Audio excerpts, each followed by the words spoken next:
Pessoal, na sequência de nossas aulas de antropologia bíblica, chegamos agora, passando já pelo mito de Lilith, chegamos agora a esse tema aqui. Teria Jesus sido a reencarnação de Adão?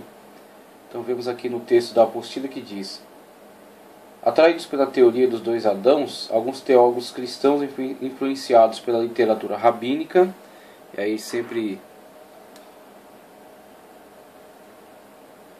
ressaltamos que é interessante nós conhecermos todo tipo de literatura, mas temos a capacidade crítica para analisar qual a autoridade dessas literaturas em relação às narrativas bíblicas, né? Vemos que muitas literaturas são mera forma de comparação entre aquilo que a doutrina afirma e aquilo que diversos outros autores afirmam, mas que não serão base nem fundamento para construir um entendimento, construir um raciocínio, porque estão fora desse objetivo central da Escritura Sagrada, né, que é revelar a verdade em Cristo Jesus, uma vez que a Escritura é teopneustos, ela é inspirada, né? Então a Escritura tem autoridade a dizer alguma coisa sobre Cristo Jesus, dizer alguma coisa sobre Deus, mas com certeza isso é confrontado por outros autores, por outras literaturas, que podem ser lidas a fim de se comparar, né, entre aquilo que a Escritura diz e aquilo que é dito em outros lugares, mas essas outras literaturas não estão qualificadas para construir o nosso entendimento acerca de Jesus. Por isso que muitos teólogos têm caído em confusão, e infelizmente têm levado muitas pessoas à confusão também, por causa exatamente dessa falta de crítica, nessa falta de análise. E aí tem construído um entendimento errôneo acerca de Cristo Jesus, e um entendimento errôneo acerca das afirmativas bíblicas, quando, por exemplo, vemos as narrativas que abordam um aspecto da criação e depois um outro aspecto, falando do mesmo ato criador com dois enfoques diferentes. E aí alguns motivados por alguns comentaristas externos à Escritura Sagrada, né, os rabinos ou alguns outros comentaristas, alguns teólogos da alta crítica textual, por exemplo, que analisam a Bíblia não do ponto de vista de que ela é um texto revelado, mas somente uma boa literatura, ou às vezes uma literatura nem tão boa assim. Então leva-os a encarar esse texto como, na verdade, duas tradições que foram reunidas à força, né? Foram reunidas forçosamente ao longo da história, não se tratando da mesma pessoa. E aí vemos, olha só, alguns teólogos cristãos influenciados pela literatura rabínica e pela interpretação do trecho de Mateus 16,15, chegaram a pensar que Jesus Cristo é esse primeiro Adão, o qual veio a esse mundo sucessivamente em várias ocasiões na vida dos profetas do Antigo Testamento e por último no Jesus de Nazaré. Então diz respeito a isso que acabamos de ver aqui atrás acerca da lenda de Lilith. Então quando observamos as narrativas, a primeira de Gênesis 1, quando fala acerca de façamos o homem, nossa imagem, conforme nossa semelhança, Gênesis 1, 26. Eles entendem que aqui há um personagem, primeiro Adão. Esse primeiro Adão foi criado juntamente com a sua esposa, e essa esposa, que não foi tirada da costela do homem, mas foi criada junto com ele, é aquela que virá separar-se dele por não se submeter a ele, e essa separação, essa rebeldia da mulher em relação ao homem, levará ela a se constituir nesse demônio mitológico que habita as florestas. Inclusive, na narrativa bíblica, vemos os discípulos se assustarem quando Jesus vem caminhando sobre as águas. E a gente pode chegar ao entendimento de que essa lenda estava na mente deles naquele momento, e que eles podem ter pensado que era este espírito maligno que habitava os lugares ermos, que estava indo até eles, até que entenderam que era Jesus, não era nenhuma manifestação maligna, né? Como eles gritaram, é um fantasma, não se tratava disso. Então temos aí esse personagem mitológico que está vinculado a essa interpretação sobre esses textos, sobre esse relato. Entende-se que há um primeiro Adão, havia uma primeira esposa, essa esposa separou-se dele. Nesse ato de rebeldia, ela torna-se um ser demoníaco, um ser maligno que habita os lugares ermos, e é chamada de Lilith na mitologia judaica. Mas nós vimos, conforme já foi demonstrado, que esse tipo de literatura judaica que surgiu, literatura israelita, ela já surgiu com essas características, já surgiu com a característica mitológica. Ela era constituída a fim de que fosse de fato um mito e este mito servisse a alguns objetivos pedagógicos. Então havia, por exemplo, alguma forma de incentivo à guarda dos usos e costumes dentro de Israel por meio de alguns mitos que causavam um certo medo, né? Mas foi a pedagogia aplicada. Então o que estamos fazendo aqui é tentar trazer algum entendimento sobre como isso, qual era a participação dessas narrativas dentro da sociedade israelita da época, tá certo? Então ela não era entendida, em momento nenhum foi, como um texto revelado, né, por Deus, revelado por Yahvé, entregue aos homens para esclarecer acerca de si mesmo, acerca da criação. Ele foi a todo tempo uma mitologia construída com objetivos pedagógicos. Agora, com relação a essas narrativas, vemos que alguns, partindo dessas informações, sem fazer análise crítica sobre elas, começam a tecer possibilidades de interpretações que contrastam com aquilo que está claro nas Escrituras Sagradas, com aquilo que está revelado nas Escrituras. Então vemos aí, ao tentar fazer na Escritura Sagrada, vamos dizer assim, está em relacionamento com textos externos, se produz esse tipo de confusão, né? Ao fazer com que textos internos interajam no entendimento daquilo que é interno à Escritura Sagrada. Então, por se aliar a esse tipo de entendimento, eles começaram a construir esse tipo de interpretação para poder atender essa demanda, atender essa possibilidade que eles estavam levantando. Então vemos aí, segundo os escritos pseudo-clementinos, o verdadeiro profeta reaparecia sempre de novo através dos séculos, desde Adão, desde esse primeiro Adão, trocando de nome e de forma para manifestar-se finalmente nos últimos dias como Filho do Homem. Seria um tipo de reencarnação, tendo o seu ponto de partida nesse primeiro homem, nesse primeiro Adão, na narrativa de Gênesis 1:26, 26, 27, e sendo este homem então um personagem que reaparecerá várias vezes ao longo dos séculos, sendo definitivamente visto na pessoa de Jesus, o profeta definitivo, a reencarnação definitiva daquele primeiro Adão. Então vemos aí que esse é um entendimento que está completamente poluído de ideias que a Bíblia de forma alguma dá respaldo, como por exemplo a ideia da reencarnação. Então, inclusive até aquele entendimento que se faz, ele é o Elias que havia de vir.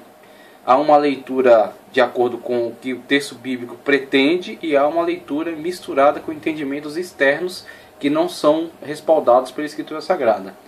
Por exemplo, se uma seita que pretende justificar a ideia da reencarnação, que não é bíblica, é uma ideia estranha ao texto sagrado, ela se vale dessa leitura, o que ela faz? Ela diz, eles estão afirmando claramente que João Batista é a reencarnação de Elias. Só que quando se vê na própria perspectiva do autor bíblico, em momento algum estamos falando ali de reencarnação. Estamos falando sim de unção. Então, da mesma forma como Deus levantou Elias para aquela obra, para aquele serviço e ungiu para aquilo, da mesma forma manda João Batista no mesmo viés profético. João Batista vem reconciliar o povo com Deus através de Cristo. Ele é o Cordeiro de Deus que tira o pecado do mundo. Como Elias estava reconciliando Israel com Jeová, através da denúncia dos falsos deuses, a denúncia da adoração a demônios, que era encontrado no culto promovido pelos sacerdotes de Baal e Azera, o Azerá. Então Elias fazia essa denúncia e João Batista da mesma forma fazia também uma denúncia. Chamava os falsos religiosos de víboras. Então ele vem na unção de Elias. Ele não é Elias de fato reencarnado. Elias é Elias, João Batista é João Batista.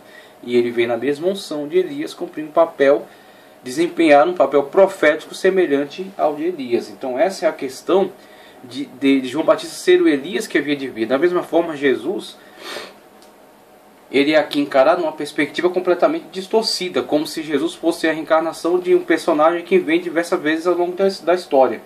Quando na verdade este personagem não é ninguém diferente, esse personagem narrado em Gênesis 1, 26 e 27, não é ninguém diferente do personagem narrado em Gênesis 2. É o mesmo personagem observado em dois enfoques diferenciados. Um enfoque geral, tá certo? Uma narrativa geral e uma narrativa específica. Somente isso. Segundo os escritos pseudo-clementinos, o verdadeiro profeta reaparecia sempre de novo através dos séculos, desde Adão, trocando de nome e de forma para manifestar-se finalmente nos últimos dias como Filho do Homem. Então veja, esses textos pseudo-clementinos.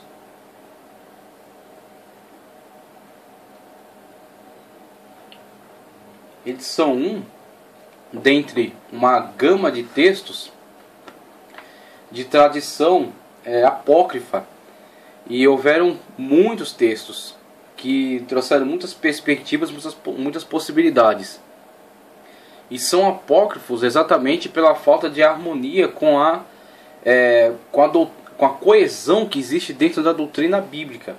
Por eles contrastarem com essa coesão, exatamente por isso ficaram de fora, porque debaixo de uma análise não resistiram ao critério de coesão que era necessário dentro das doutrinas bíblicas. Então você vê textos que tentam incutir dentro do cristianismo o gnosticismo, textos que tentam incutir dentro do cristianismo tradições místicas, tentam incutir conceitos idolátricos, conceitos pagãos dentro da literatura bíblica. Estão adotando uma forma semelhante aos textos bíblicos, mencionando personagens bíblicos, mas no escopo da sua literatura trazem doutrinas heréticas que contrastam com as doutrinas bíblicas. Então eles não entram dentro desse aspecto, dessa coesão das doutrinas bíblicas, né, nessas afirmativas.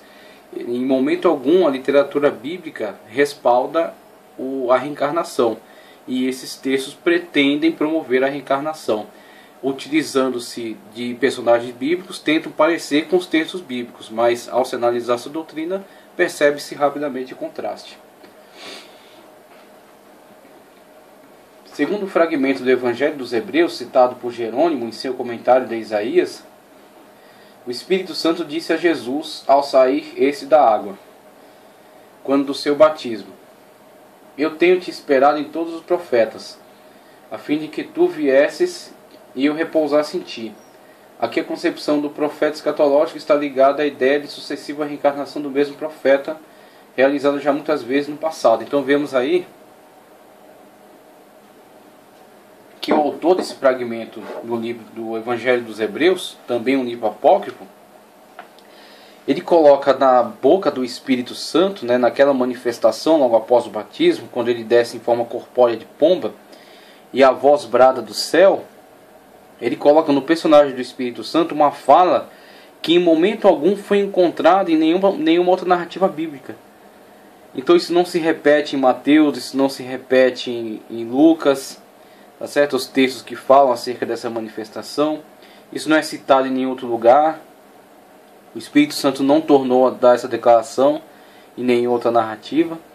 Somente esse texto pretende incutir essa ideia, colocando essa fala na boca de um personagem importante, fundamental, que no caso aí é o Santo Espírito de Deus. Então veja, essas ideias estão tentando se infiltrar por esses meios. Se não houver uma crítica, uma análise da coerência dessa ideia em relação à totalidade das doutrinas bíblicas, ela passa desapercebida, ela entra e faz um estrago no entendimento, construindo entendimentos completamente distorcidos com relação, por exemplo, a Jesus, quando se fala acerca dessa possibilidade dele ser um ser que vai reencarnando ao longo da história. Então vemos aí as duas narrativas, né, agora, acerca da objeção. Primeiramente, na leitura do próprio texto, que diz, Gênesis 1, 26 e 26 a 28. E disse Deus: façamos um homem em nossa imagem, conforme a nossa semelhança, e domine sobre os peixes do mar, sobre as aves do céu, sobre o gado, e sobre toda a terra, e sobre todo o réptil que se move sobre a terra. Criou Deus o homem à sua imagem. A imagem de Deus o criou. Homem e mulher os criou, ou macho e fêmea os criou. Temos aí que não é o homem apenas, sexo masculino, que é a imagem e semelhança de Deus, mas o homem e a mulher, a criação de Deus. Então temos aí não uma imagem e semelhança de Deus no aspecto físico, tá? Não no aspecto físico. Deus é homem, Deus é mulher, Deus é negro, Deus é japonês, Deus é alemão, Deus é caucasiano. Qual é a aparência de Deus? Não é no aspecto físico. O homem e a mulher são iguais diante de Deus, tá certo? A questão da submissão da mulher em relação ao homem é uma questão de ordem. Deus põe ordem no universo, tudo tem ordem. Então tudo tem que seguir uma ordem para melhor funcionamento. Então temos aí o homem e a mulher entre si devem respeito e cooperação nesta grande obra a que foram confiados. Reger o mundo, reger a criação, reger a sua própria vida, dominar sobre todas as coisas. Então tem que haver este respeito entre eles. Mas para que esse respeito seja possível, tem que haver ordem. Tá certo? Se não houver ordem, não é possível haver o funcionamento de toda essa criação. Não é possível haver a manutenção, a regência, né, sobre toda ela. Então há uma questão de ordem. Mas diante de Deus, são criaturas de igual importância, de igual nível. E homem e mulher são a imagem e semelhança de Deus. E a imagem e semelhança de Deus no homem e na mulher é exatamente o seu caráter inteligente, a sua racionalidade, a sua condição de ser pensante, um ser que está sobre toda a criação, é a coroa da criação. Tudo foi criado para eles e no final de toda a criação eles foram criados e colocados na cabeça de todas essas coisas, no comando de todas elas. Então homem e mulher de igual valor perante Deus, a imagem e semelhança de Deus no que diz respeito à inteligência, independentemente de sua característica racial, étnica, tá certo? Independentemente de seu sexo. Homem e mulher diante de Deus são imagem e semelhança de Deus. É que Deus o criou, homem e mulher os criou. E Deus os abençoou e disse: frutificai e multiplicai-vos e enchei a terra. Sujeitai-a e dominai sobre os peixes do mar e sobre as aves dos céus e sobre todo o animal que se move sobre a terra. Aí temos a narrativa de Gênesis 2:7, né, onde é empregado o termo Yahvé. E formou o Senhor, veja Senhor em letras maiúsculas, né? Não somente a primeira letra, mas todas as letras maiúsculas. Ela traduz Yahvé, tá certo? Quando tiver só a primeira maiúscula e as demais minúsculas, ela traduz Adonai. Quando ela tiver todas as letras maiúsculas, ela traduz Yahvé. E formou o Senhor Deus o homem do pó da terra, e soprou em suas narinas o fôlego da vida, e o homem foi feito alma vivente. Então temos aqui uma narrativa geral, em Gênesis 1, 26 a 28, aqui uma narrativa específica de como Deus, por que meio Deus criou este homem e esta mulher. Tá certo? Primeiro temos uma narrativa geral, trazendo toda a criação e o homem e a mulher sendo colocados como cabeça dessa criação e de igual valor perante Deus. E agora temos uma narrativa específica de como se deu esta criação. Tá certo? Então temos aí um espelho dessas narrativas. Uma é o espelho da outra, uma reflete a outra. Uma dá o seu aspecto geral, outra dá o seu aspecto específico. Com relação à mulher, então o Senhor Deus fez cair um sono pesado sobre Adão. E este adormeceu e tomou uma de suas costelas e cerrou a carne em seu lugar. E da costela que o Senhor Deus tomou do homem, formou a mulher. E trouxe-a a Adão. E disse Adão: esta é agora osso dos meus ossos e carne da minha carne. Essa será chamada mulher, porquanto do homem foi tomada. E aí temos o termo hebraico Ish para homem e Ishá para mulher. Então temos aí mulher tomada do homem, né? Temos aí uma forma de entendimento muito entrelaçado, uma natureza muito entrelaçada entre eles, sendo uma tirada de dentro da outra. Logo, o seu destino é a unificação, né? Porque eram unidos e foram tomados, foram separados. Mas o seu melhor aspecto é o aspecto reunido, unificado. E disse Adão: esta é agora osso dos meus ossos e carne da minha carne. Essa será chamada mulher, porquanto do homem foi tomada. Porquanto deixará o homem seu pai e sua mãe, apegar-se à sua mulher, serão ambos uma carne. E ambos estavam nus, e o homem e a sua mulher não se envergonhavam desta condição. Então temos aqui a narrativa agora acerca da objeção. Nenhuma dessas teorias se reveste de base bíblica, são puras especulações de quem não se contenta com a tradicional interpretação do texto bíblico. Geralmente é daí que nascem essas distorções. Pessoas que não estão satisfeitas com a narrativa bíblica, tá certo? Com as declarações bíblicas, e pretendem incrementá-la com objetos externos. E quando eles começam a buscar outras possibilidades de entendimento, começam a fugir das declarações bíblicas acerca dos fatos. Então, começam a distorcer as narrativas bíblicas para que possam misturá-las com outras perspectivas externas ao texto bíblico. A repetição de um relato bíblico não ocorre apenas dos trechos em questão. Acontece frequentemente na Bíblia. Ambas passagens são necessárias para completar o registro. O primeiro é geral, o segundo introduz detalhes que, se tivessem sido incorporados no primeiro, teriam arruinado sua harmonia e simetria majestosas.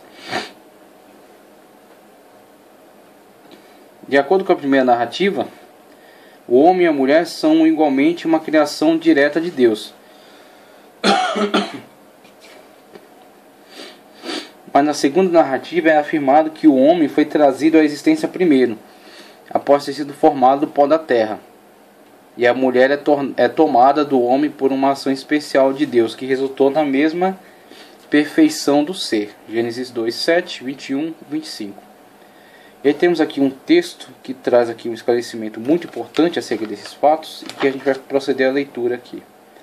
Ele foi tirado de John Laidlaw, The Bible Doctrine of Man, páginas 35 a 37. Em todo caso, a relação das duas narrativas se torna muito clara quando as colocamos lado a lado. A primeira pode ser chamada cósmica, a segunda fisiológica. A primeira é uma narrativa genérica da criação do homem, a raça, o ideal. A última é a produção do homem real, do histórico Adão. A primeira falou da fiat criadora que trouxe o homem à existência. Esta fala do processo plástico através do qual o Criador formou tanto o homem quanto a mulher. Ele do pó da terra, essa do osso da carne do homem. A primeira falou deles com respeito ao tipo deles, a imagem de Deus. Esta última do elemento no qual esse tipo foi feito. Uma estrutura material, comunicado pelo Espírito, soprado divinamente. A primeira falava da raça na cabeça das criaturas, que governa a terra e tudo que habita nela. Essa última fala do lar proporcionado para ela. A obra com a qual ele se comprometeu, dos relacionamentos formados por ele e finalmente da lei moral sobre a qual ele foi colocado em sua relação com Deus. E nenhum leitor imparcial pode ver qualquer coisa senão unidade nessas duas narrativas. Essa harmonia real e razoável, como distinta do ensamble literal e verbal. Nem podemos duvidar que a mão mestra que une nesse todo o livro de Gênesis, os vários parágrafos de uma tradição preciosa que conserva a verdade espiritual mais elevada, e que colocou essas duas narrativas da criação do homem lado a lado para a luz mútua que elas eles lançam uma sobre a outra sem choque absoluto e certamente sem contradição. Os resultados dessa narrativa bíblica dupla da criação do homem são claros, definidos e inteligíveis. A origem dele não é emanação, mas criação. Formação de material pré-existente de uma parte de sua natureza e da plenitude bendita da vida divina sobre a outra. A criação dele está na linha da ordem natural dos seres animados, bem como em seu clímax, e sua posição entre eles é central e suprema, mas a sua natureza permanece distinta deles todos no sentido em que ele é formado à imagem divina. Então, tirado de The Bible Doctrine of Man, páginas 35 a 37. Esse bom esclarecimento aqui acerca do relacionamento dessas duas narrativas bíblicas. Sendo a primeira, Gênesis 1, 26 a 28, um aspecto geral que trata do homem em relação a toda a criação. Homem e a mulher, do antropo, não somente do gênero masculino, mas homem e mulher, perante toda a criação, sendo ambos a imagem e semelhança de Deus, né? O ser inteligente dominando sobre todos os demais seres. E o 2, Gênesis 2, 7, depois 21 ao 25, trata do aspecto plástico da coisa. Ele fala primeiro do aspecto geral, depois do aspecto específico do homem como a sua condição de ser imagem de Deus perante toda a criação, e o homem agora como um ser tirado de dentro da criação. Por que material e com que meios foi criado o homem e a mulher? O homem do pó da terra, a mulher do osso e da carne deste homem, mostrando a união, a perfeita união que há entre eles e o objetivo divino da cooperação entre eles. Então, mais um pouco aqui acerca da criação da mulher, mais alguns aspectos aqui acerca da criação da mulher. Interpretando o texto sagrado literalmente, alguém já tem dito que Deus foi o primeiro a praticar a arte de anestesiar, com finalidade cirúrgica. Acreditam que, pela sua grande misericórdia, a fim de evitar a dor, Deus aplicou a Adão uma espécie de anestesia geral, fazendo-o dormir, para depois abrir a carne e tomar uma costela para produzir Eva. Se isso for verdade, Adão foi o primeiro homem a submeter a uma intervenção cirúrgica. Então, vemos aqui, conforme ele continua, embora essa ideia pareça coadunar mais com o texto bíblico, não devemos afirmar com tanta segurança, porque o livro de Gênesis foi escrito em uma época em que a compreensão humana era muito rasteira e necessitava muito de ilustração simples para compreender os desígnios de Deus, para com sua criação, com o agravante de que o livro de Gênesis é bastante resumido. Então, o problema dessas narrativas antigas é você tentar colocá-las dentro de uma especificidade de acordo com o que você conhece hoje. Então nós sabemos que hoje, para se realizar uma intervenção cirúrgica de tal envergadura numa pessoa, se remover, por exemplo, um osso de seu corpo, seria necessário todo um ambiente hermeticamente preparado, intervenção cirúrgica, anestesia, tudo mais. Então isso é uma concepção atual deste ato. Para se realizar o mesmo ato, na atualidade, seria necessário todo esse preparo, todas essas características. Não estamos falando disso, isso não é uma cirurgia. Isso não é uma cirurgia, isso não é uma tentativa humana de realização desse ato, não é um ser humano que está realizando isso em outro ser humano, com todas as suas limitações. Isso aqui é uma narrativa bíblica que aborda a questão num aspecto geral. Então temos aí, Moisés não está incumbido de dar uma descrição científica deste ato, do que aconteceu. Moisés recebe uma inspiração divina, porque muito disso que está em Gênesis tem carga tradicional, tá certo? Da tradição oral legada. Talvez tenha algum conteúdo transmitido por escritura, não é possível saber, não há evidências, tá? Mas alguma coisa chegou até Moisés através de algumas escrituras. Mas o principal de Gênesis é a revelação, tanto para analisar as tradições, tanto para produzir conhecimentos que não eram possíveis, que não foram transmitidos por qualquer pessoa, que Moisés não teve acesso por qualquer meio. Foi transmitido a Moisés por revelação divina. Então, uma vez que é crido na revelação divina, primeiramente, uma vez que se crê em Deus e não se duvida dos seus milagres, tá certo? Não se duvida do seu poder e da sua intervenção na história humana. Porque uma vez prejudicada a crença em Deus e a crença na sua intervenção, mesmo que alguns creem em Deus, vimos em aulas anteriores, alguns creem em Deus, mas não creem que Ele intervenha na história humana. Temos aí o deísmo. O deísmo crê em Deus, mas ele diz, Deus não intervém na história. Deus criou leis e essas leis estão regendo o universo. A ortodoxia não crê assim. A ortodoxia crê que Deus está em interação com o universo constantemente. Deus está inclusive guiando a história humana. Então, uma vez crendo em Deus, crendo na sua interação com a história humana, observar essas narrativas dessa perspectiva as torna inteligíveis, as torna plenamente aceitáveis. A forma como Deus realizou este ato é o que menos importa.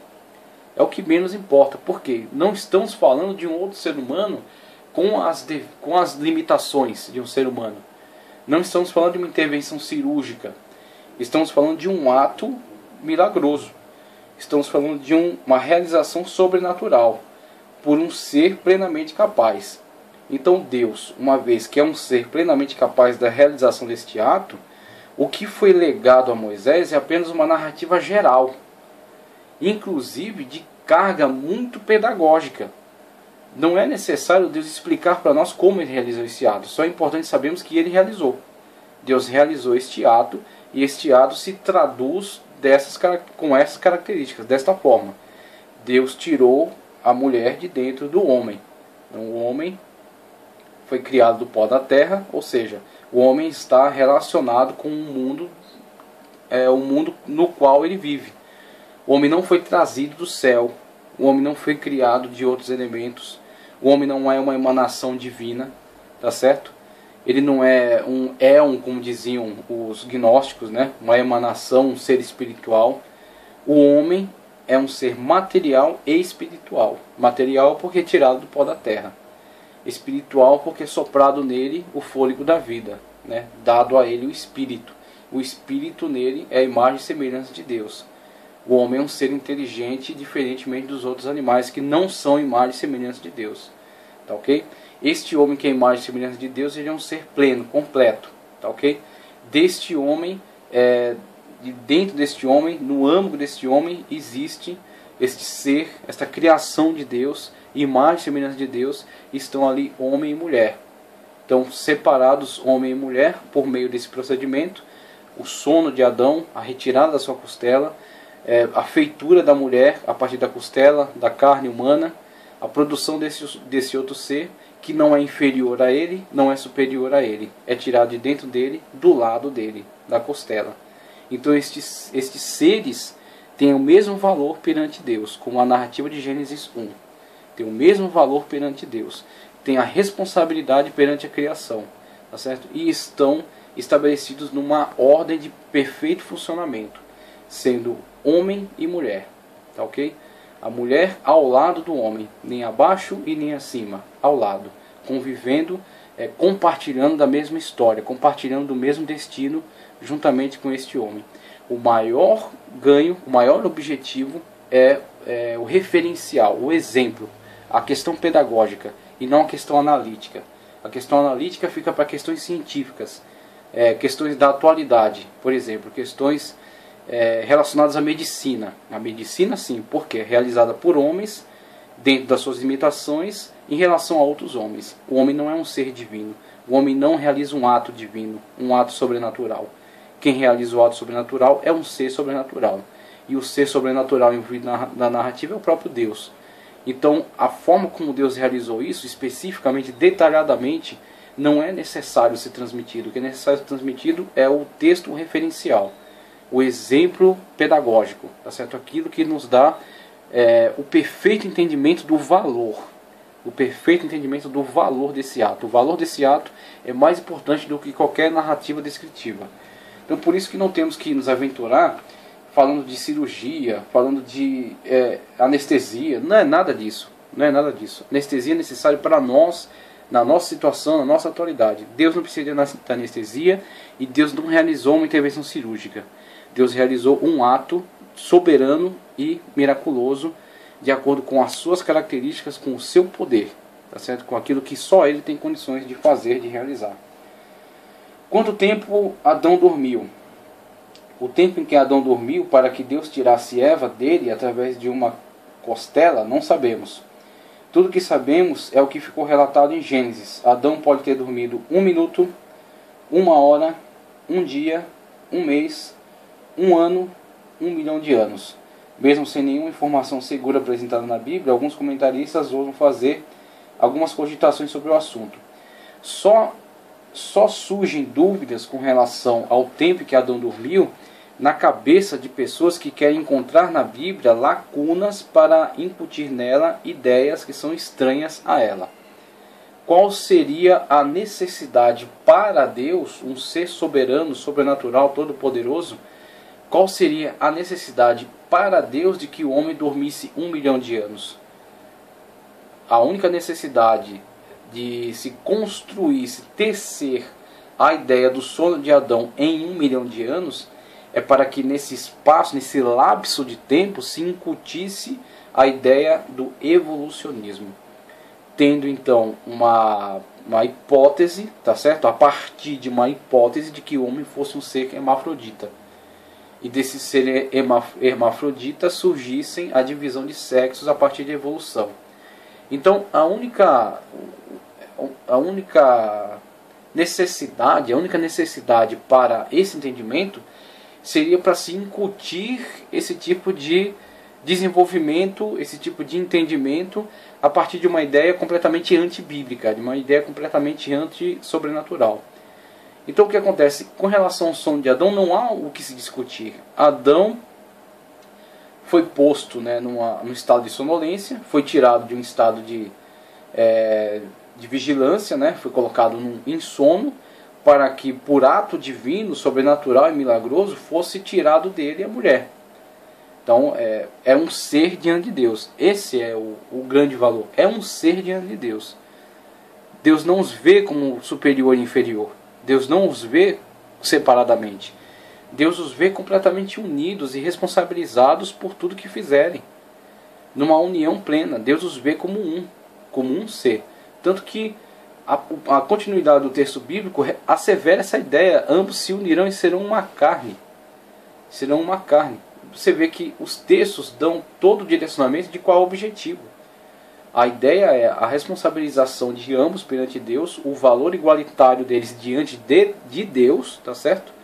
Mesmo que para eles haja uma ordem estabelecida entre homem e mulher, mas para Deus são um ser que compartilham juntos de importância, tá certo? Diante de Deus, de valor diante de Deus, tá ok? E são um diante de Deus. Então, esses que são diante de Deus são separados dessa união perfeita somente no aspecto de serem um parceiro para o outro, nesse relacionamento, nesse compartilhamento, tá certo? Nesse companheirismo. Eles são separados para que desfrutem desse companheirismo mútuo. Mas eles não são totalmente separados, porque perante Deus eles são um. Então ela se reveste dessa importância, desse significado. O sono de Adão é simplesmente uma deixa para a realização do ato miraculoso, sem qualquer necessidade de muito lapso de tempo, porque nesse texto não há espaço para incutir ideia de evolucionismo, principalmente porque ele é um texto referencial de cunho muito pedagógico, muito mais pedagógico do que descritivo. Então ele dá uma certa descrição, sim, mas em que aspecto? Não analítico. Não é uma descrição medicinal, não é uma descrição científica, é uma descrição que traz um referencial forte pedagógico, de dar a esse homem qual é a sua importância, qual é o seu valor, qual é a sua condição em relação à mulher, quais são as suas condições em relação a Deus. Então é muito mais nesse aspecto.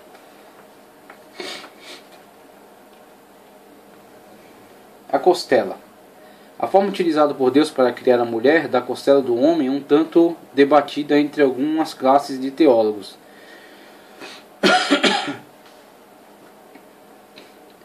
Alguns críticos liberais entendem que o autor usou muito material mitológico utilizado no folclore babilônico. Sendo assim, um relato bíblico é entendido como sendo uma história mitológica.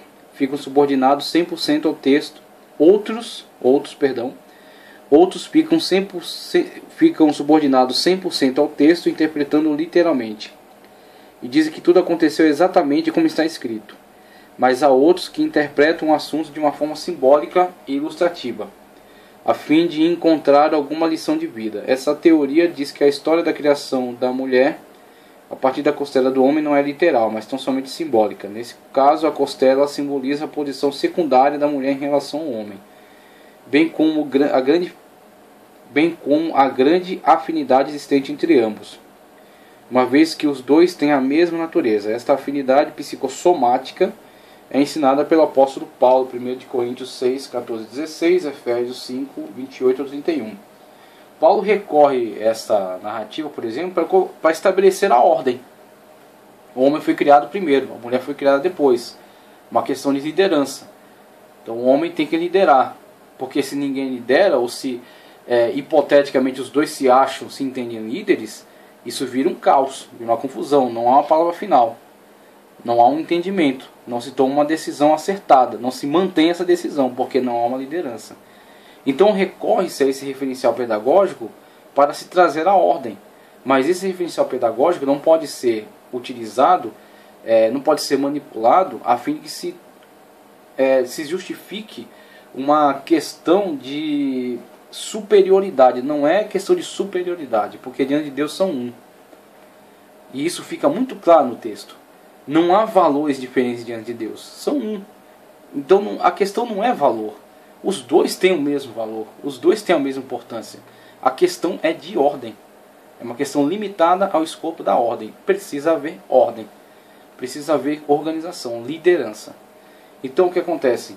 Vemos aí a questão, ele continua aqui descrevendo acerca da costela, e ele vai falar, alguns teólogos pelo menos elaboram nesse sentido, de pegar essa questão da narrativa acerca da costela e enxergar nela algum resquício de mitologia babilônica. Então tem pelo menos 3 linhas que ele enxergou aqui. Essa linha extremamente literalista vai buscar, inclusive, analisar a questão como se fosse uma descrição medicinal, né? Uma descrição de como aconteceu passo a passo, né? Só que a grande falha dessa tentativa de descrição sistemática é porque quando olhamos para esse texto, tentamos entendê-lo conforme a nossa condição. Como um homem realizaria esse procedimento? Uma anestesia, o sono, uma intervenção cirúrgica, uma retirada. Aí começam a observar quais são os elementos que existem ali dentro daquele material retirado, para entender que aqueles elementos são suficientes para constituir um outro ser. Então, quer dizer, tentam colocar uma coisa que o próprio texto não pôs, que é todos esses aspectos científicos da coisa. E o outro, na linha alegórica, tenta encontrar no texto resquícios de mitologias presentes antes da época de Moisés até, como por exemplo a epopeia de Gilgamesh, que fala que a mulher foi tirada da vitalidade do homem. E aí quando eles dizem da vitalidade, eles aproveitam alguns conhecimentos científicos atuais para dizer que a costela está ligada à espinha dorsal. Na espinha dorsal há as células-tronco. Das células-tronco há todas as características de se produzir um outro organismo.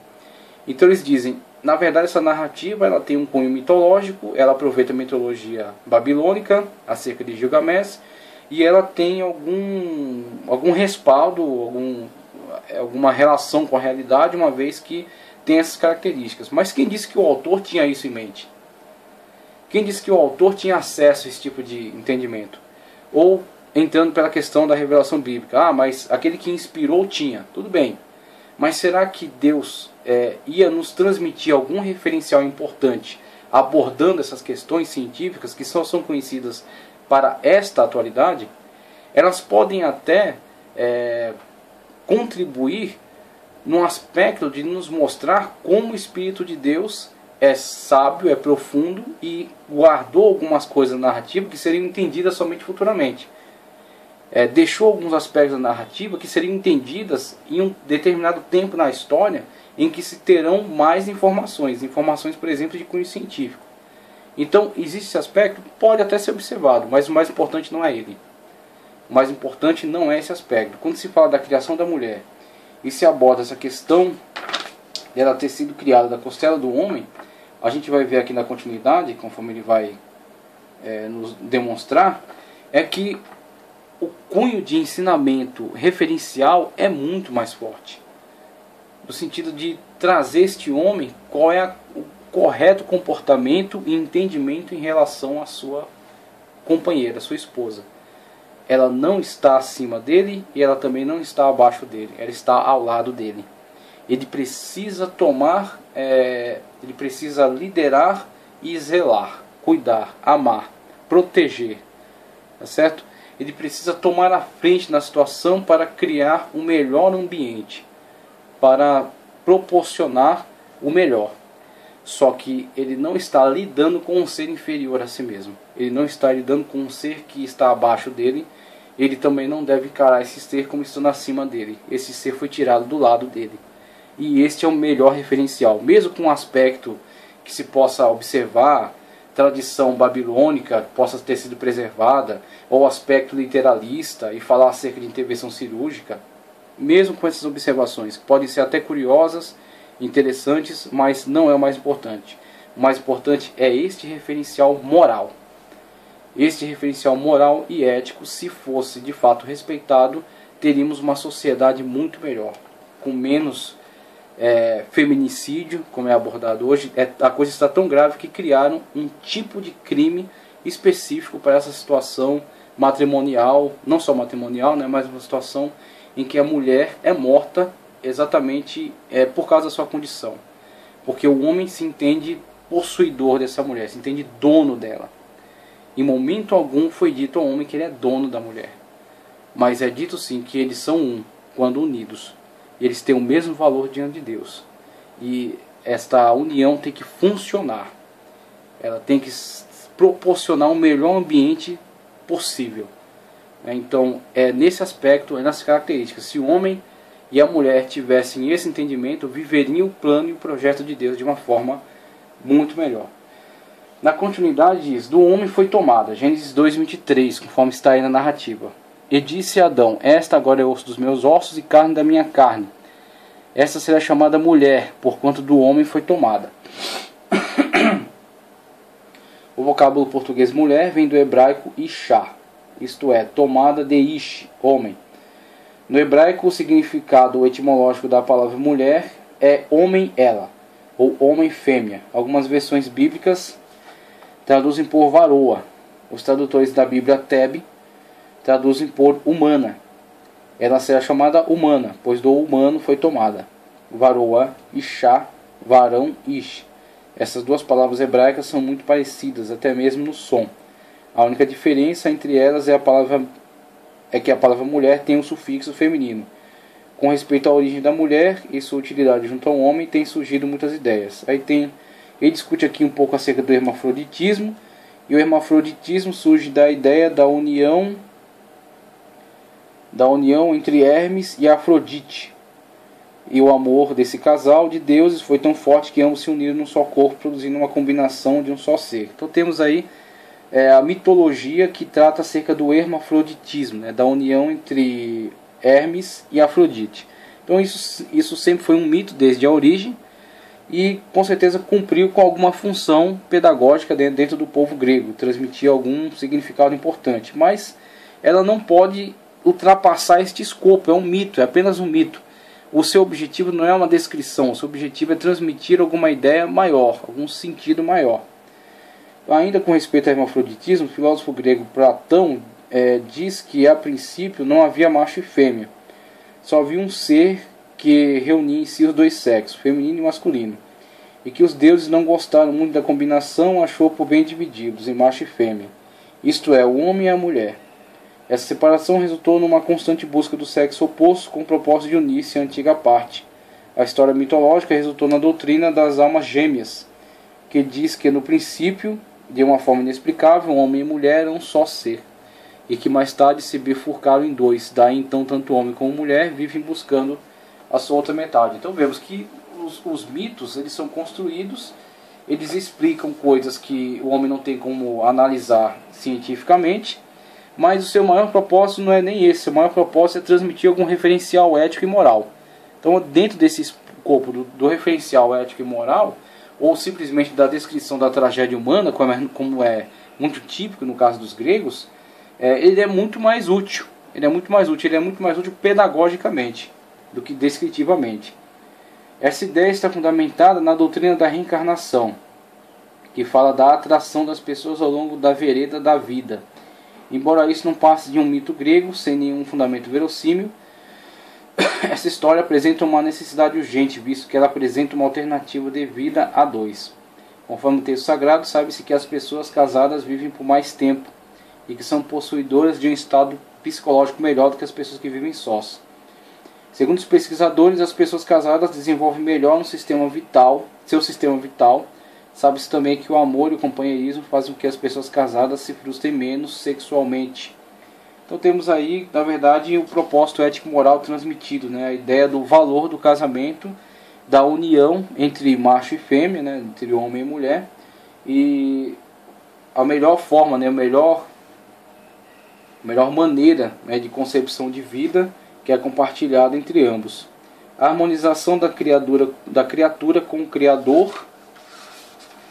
A harmonização da criatura com o Criador. Esse pensamento baseia-se na ideia de que para a criatura viver certa no universo precisa se harmonizar com o Criador do universo. Vai nesse pensamento a expressão maior da história da criação.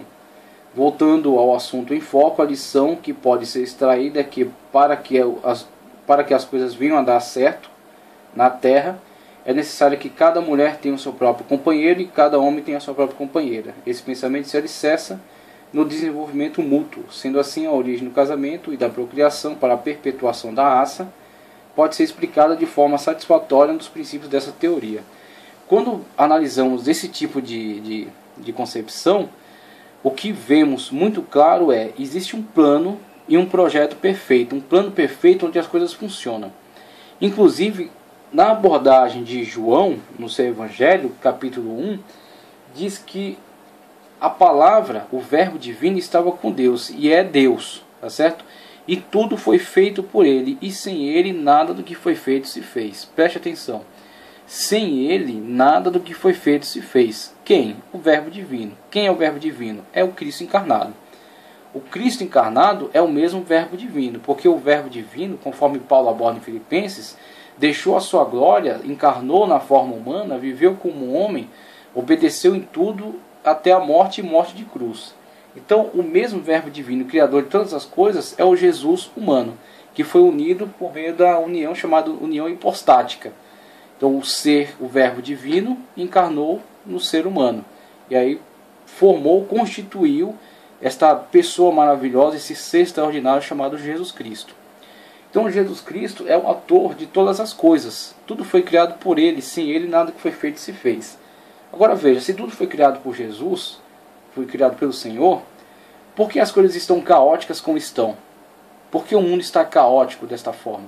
Por que as coisas estão se deteriorando, estão se destruindo? Essa destruição de todas as coisas da criação, do universo, ela decorre da desestruturalização. As coisas foram estruturadas por Deus dentro de um plano perfeito, dentro de um projeto perfeito. E funcionam perfeitamente de acordo com o seu plano, para o qual foram criadas. Uma vez que são tiradas deste plano perfeito de Deus, se destroem, se desfazem, se desmontam.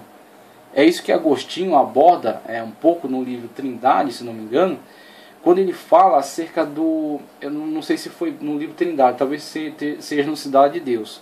Depois eu verifico melhor. Quando ele fala acerca do mal, não sendo um ser, uma essência em si, um ente, não sendo um ente, mas sendo a ausência da luz. O mal é a ausência de Deus. Uma vez que Deus está presente, ele é luz. Uma vez que Deus é luz, ele ilumina todas as coisas e transmite as suas características, a sua bondade, a sua perfeição. Então tudo que está próximo a Deus é perfeito e funciona bem. Tudo que está de acordo com o plano e projeto de Deus tem ótimo funcionamento. Mas tudo que se afasta de Deus entra em trevas e passa a perder as suas características. Então, tudo que está junto a Deus, está de acordo com a vontade de Deus, está de acordo com o plano de Deus, está em perfeição. E quanto mais se afasta de Deus, perde perfeição e entra em deterioração, destruição. Então vemos que no universo isso é completamente válido e observável. Tudo que existe na atualidade que está se destruindo, as relações humanas, o ser humano em si, a natureza que está também gemendo, como Paulo diz, aguardando ser renovado, ser novamente restaurado, necessita exatamente desta ordem em Deus, desta perfeição da ordem de Deus. Quando olhamos para o ser humano, nos seus relacionamentos, é exatamente isso que observamos. O homem, quando de acordo com o plano e projeto de Deus, o homem e a mulher vivem uma vida de acordo com a sua vontade e gozam então da perfeição do seu plano, do seu projeto. Quando se afastam disso, vem a deterioração.